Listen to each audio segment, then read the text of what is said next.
नमस्कार, मी राहुल कदम आपल्या सर्वांचं माहिती असायलाच हवीच्या आजच्या या नवीन व्हिडिओमध्ये सहर्ष स्वागत करीत आहेत।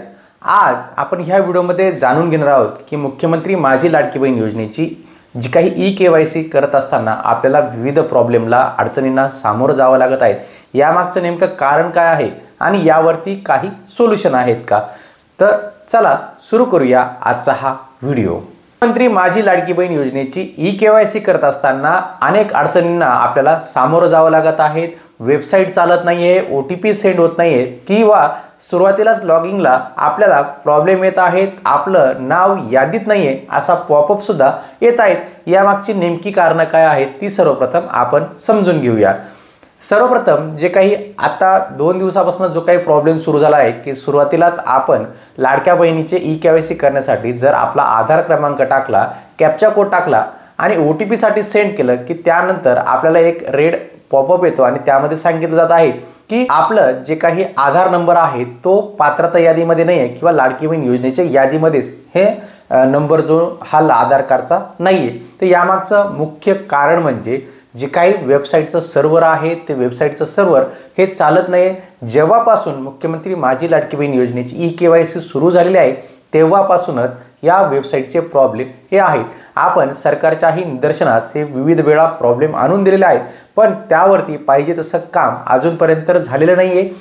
असं म्हणावं वाटतं की भीक नको पण कुत्रावर अशी लाडकी बहीण योजनेची जी आहे ती गत झालेली आहे। त्यासोबतच अजून एक प्रॉब्लेम आहे की आपण आधार कार्ड नंबर टाकला, कॅप्चा कोड टाकला, सहमती जी आहे ती दिली आणि OTP सेंड केला की OTP सुद्धा येत नाहीये। काही वेळेस OTP येतो पण OTP टाकण्याची जी काही विंडो असते, नंबर टाकण्याची जी विंडो असते ती येतच नाही।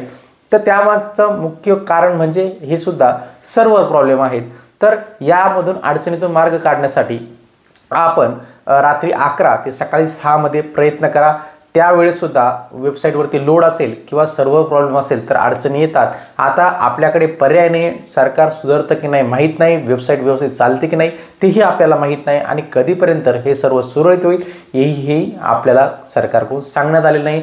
फक्त वेबसाईट व्यवस्थितरित्या चालावी अशीच आपण सरकारकडे विनंती करू शकतो आणि आपली ई-केवायसी पूर्ण करून घेऊ शकतो। कारण की सध्या तरी आपल्या हातात ई-केवायसी पूर्ण करण्यावाचून गत्यंतर नाहीये। ई-केवायसी पूर्ण करण्याची मुदत आपल्याला नोव्हेंबर पर्यंत असणार आहे। त्यामुळे आपण जसा आपल्याला वेळ भेटेल, जसं शक्य होईल तशी ई-केवायसी ही करून घ्यायची आहे।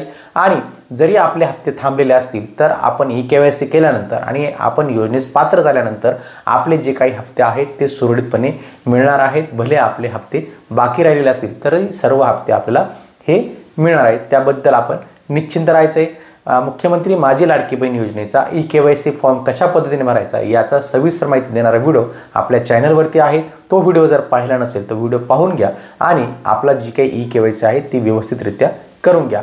आपल्याला आजचा हा व्हिडिओ आवडला असेल, आपण माहिती असायलाच हवी या यूट्यूब चॅनलवर पहिल्यांदा असाल तर हा यूट्यूब चॅनल नक्की सबस्क्राईब करा। त्यासोबत शेजारी बेल आयकॉन दाबायला विसरू नका। भेटूया पुढील व्हिडिओमध्ये। धन्यवाद।